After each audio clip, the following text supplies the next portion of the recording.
Ang Ginoo maanaa kaninyo. Ang santos nga ebanghelyo sumala ni San Mateo.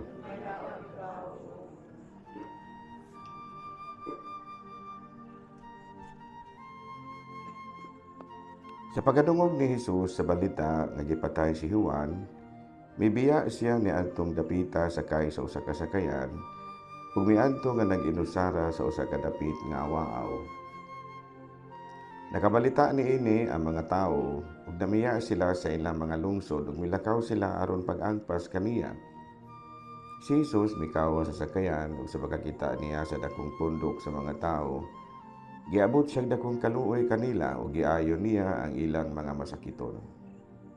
Niadtong hapuna ang iyang mga tinun-an miduol kaniya ug miingon, hapon na kaayo ug awaaw kining dapita. Palakta ang mga tao ug paadtua sila sa mga balangay aron mamalit og pagkaon. Si Jesus mitubag, dili kinahanglan nga maglakaw pa sila. Kamo mismo ang maghatag kanilang pagkaon. Sila mitubag, 5 ra ka pan ug 2 ka isda ang among dala. Si Jesus miingon, dadangari. Unya ing gipalingkod sa kasagbutan ang mga tao ug gikuha niya ang 5 ka pan ug ang 2 ka isda. Unya miyahat siya sa langit ug nagpasalamat sa Dios. Gipikas-pikas niya ang pan ug gihatag ngadto sa mga tinun-an ug gihatag kini sa mga tinun-an ngadto sa mga tawo. Nangaon ang tanan ug nangabusog. Niya gihipo sa mga tinun-an ang sobra nga nakapuno ug napulog 2 ka bukag.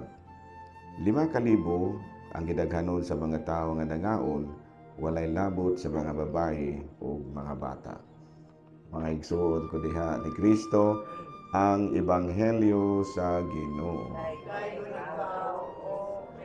Manglingkod sa pagkadiyot kayo. So once again, good morning alang kanatong tanan, no? So niya kita karon aron pag-ampo alang sa mga nangamatay. And we believe sa kaluoy sa Dios alang kanila. Because always and ever, our choices in kinabuhia mao'y magdala kanato ngadto sa atong mahimutangan unya igkamatay na nato ang atong mga kalag, no? Buti pasabot nga ang ato di ay mga gipili nga buhaton samtang buhi pa kita mao'y mahimong basihan kung asa kita ibutang sa Ginoo. So dagatong mga binuhatan, atong mga sinultihan, atong mga hunahuna, no, iya sa Dios, adto po ka sa lugar nga iya sa Dios. No?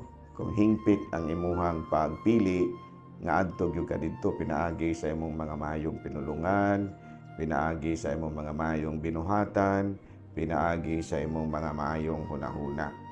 No? In other words, kumplito gikan sa hunahuna, sa buhat ug sa pulong. Langit gyud ana because you choose to be in heaven. Pero kung usahay ra ka maayo, usahay pug kadautan, mo maayo na pug ka, mo dautan na pug ka, so adto pug ka sa lugar nga maayo pod dayong mudautan na pod asa man ang lugar, purgatorio, no? Dili hinuon ka iuna sa langit ni ano ganda manaka langit usa ka yung purgatorio na po dili adto ka sa lugar nga medyo ra. Pero dinhi padaan sa yuta himalikas ka, hinunglo ka, imong binuhatan wa kasilingan, tanan nga dili maayo na animo asa man kay butang sa Ginoo, impierno gyud kamo na nga. And all of these are choices. Ikaw mismo may nipili niya na mo nang niingon si Kristo nga dili ako mo'y maghukom kanimo kung dili saman ang imong binuhatan. So karon ang mga naas purgatorio unsa man to sila? Kitang mga nabilin pwede patang mutabang sa mga naa pas purgatorio. Kaya gano man dili na sila makaampo alang sa ilang kaugalingon. Parehos bag na preso ka ba? Ang mupagawas nimo kana yung naas gawas may mangitag abogado, kana bitaw wala pa kay final judgment ba kanang na priso pa ka kay ginagitawag na to og na-detain ka, no, preventive detention kay wala pa desisyon niya ang imuhang kining imong kaso. So kinsa may makatabang nimo, ikaw nga naa sa sulod, kanang sa gagawas, maog mo na sa purgatorio. Kung ang atong mga mahal sa kinabuhi naa pas purgatorio, makatabang patanianan tagagawas. Kay wala pa man sila'y final judgment. Wala pa na sila'y final judgment. So una nga, kuan kita, mag-ampo kita para sa mga kalag. Kaya wa man ta kabaluog ang atuang mga nangamatay o nalangit na badagwa ito o na purgatorio badagwa ito o na impierno na badagwa ito. Kung kita'y pasultihon, may kita kato sa impierno gito. Ano man, walay simba-simba, wala tanan, wala gito tanay maayong buhat, ayaw paghukom. Kaya doon na may giingon sa Ginoo nga, ayaw paghukom, aron dili kapag hukman. Yamingon po kaakato siyang bayhana, sigurado gitong langit, sige gutong kasimba. Wa kay kalibutan na dito sa ilang balay, wa na silingan. Sige nang kapamalikas. Yung sahon mo na nimo, di ta kasiguro, masigurado to siya. O kana pong uban, ma-imperno ba ang yun na. So muna nga, isip mga niya pa sa gawas, buhi pa man ta, mag-ampo kita alang sa mga nangamatay.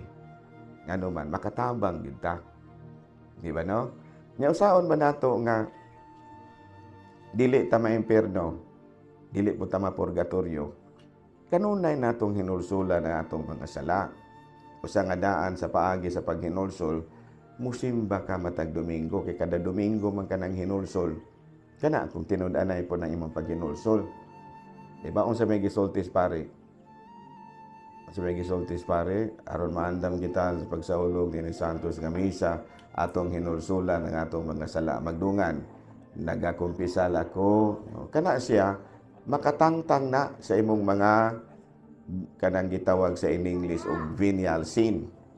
Kana abang mga sala ba nga gulo ginagmay, pulo pamalikas, pulo panunglo ginagmay. By the way, kanang panunglo ayaw gyud nagbuhata. Kay ang panunglo nga imong isulti para sa imong isig kaingon, adto na mo paingon nimo. No? Mubanda na paingon nimo kana may ingon kang mamatay paunta ka. Ikaw mo'y mamatay ana imong isulti. No? Ngano man, muna siya, no? Muna siya. So ayaw gyud pulo panunglo kani every time nga manunglo ka sa ubang tawo, mubanda gyud animo. Munang dali rang mga matay ning mga hinunglo. No, mga hinunglo ba, no? Klaro? So ayaw gyud nya kana pong pulo pamalikas, ayaw pug sigig pamalikas. Ngano man, kay samara nga ang imo mga pag-ampo wala ra to siya kapuslanan. E ngano man, imo man pong gitawag ang panulay, imbes nga naminaw nimong Ginoo pagkataon-taon panulay naman po imong gisampit. So all of these things imo mga pag-ampo kung himalikas ka, di gyud na paminawon sa Ginoo. So kung adunay manalabtan nga himalikas, ayaw gyud mo kuha anang nga lalabtana. Kaya mga pag-ampo ana di gyud na dunggon sa Ginoo. Klaro? Klaro? So obserbahin ang mga manalabtan. Kung himalikas gani ayaw gyud kuha ana. Ngano man?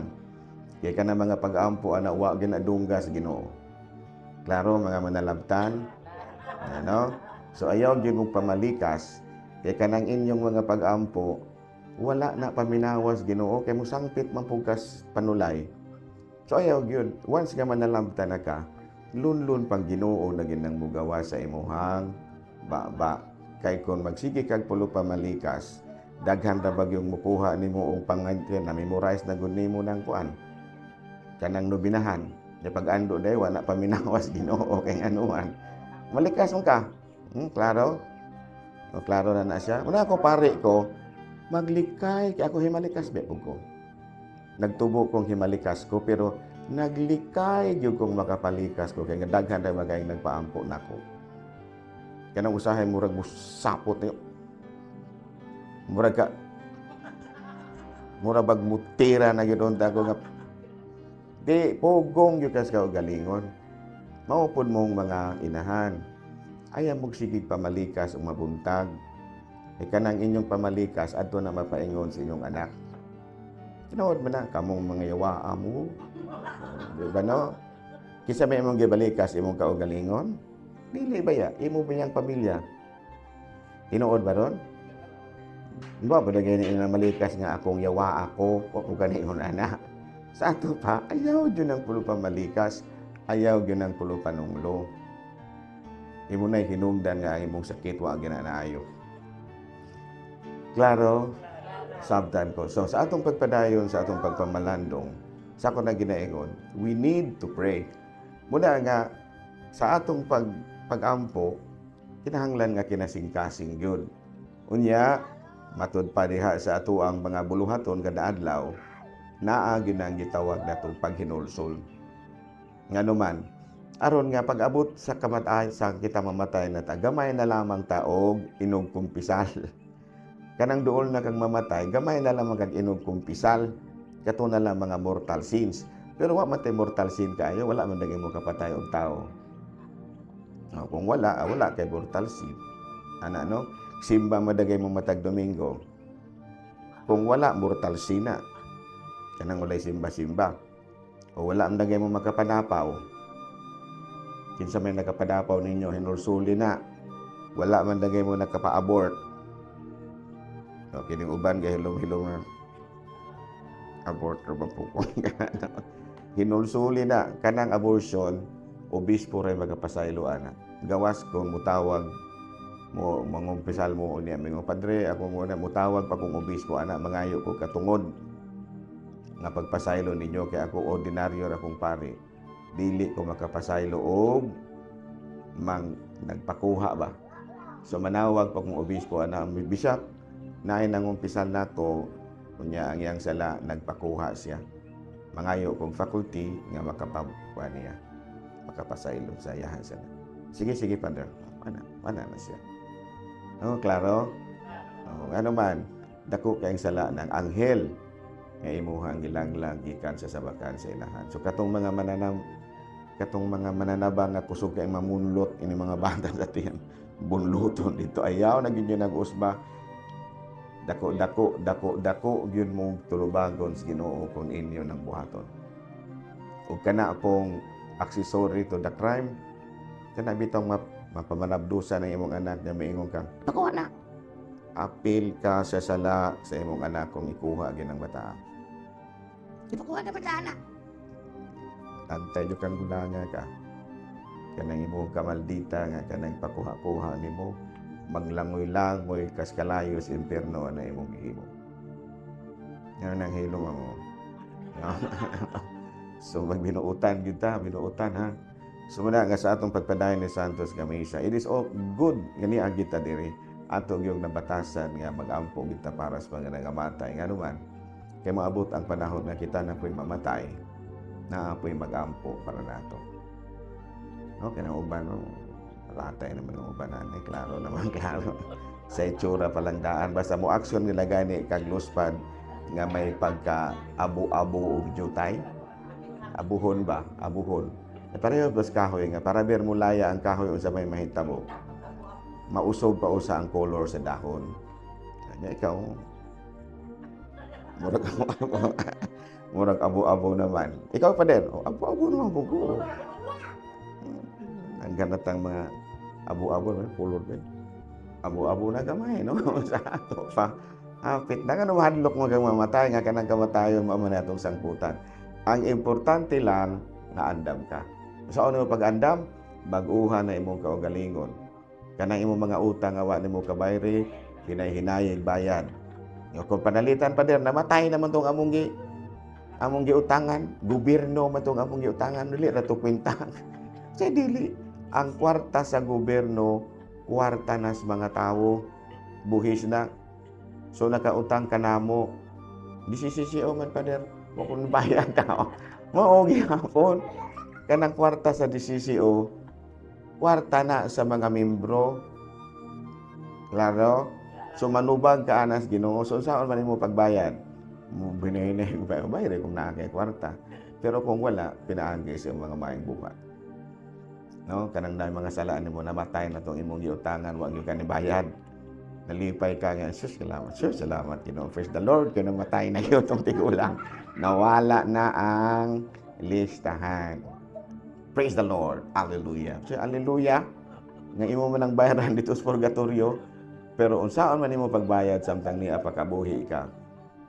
Mangumpisal, and then pinaagi sa imong mga maayong buhat. Usban na ng imong kinaiya, mag-ayo na kas binuhatan, magbinuutan na gyud ka. Muna siya pamaagi, no? Aron pag-abot sa panahon, masa may mahitabo, ang imong kalag, dali ra kaayo nga makasulod sa gingharian sa langit. Sabtan ko, Brad Betty. Nice one. So, klaro na na. Nahalaman nindog palihog.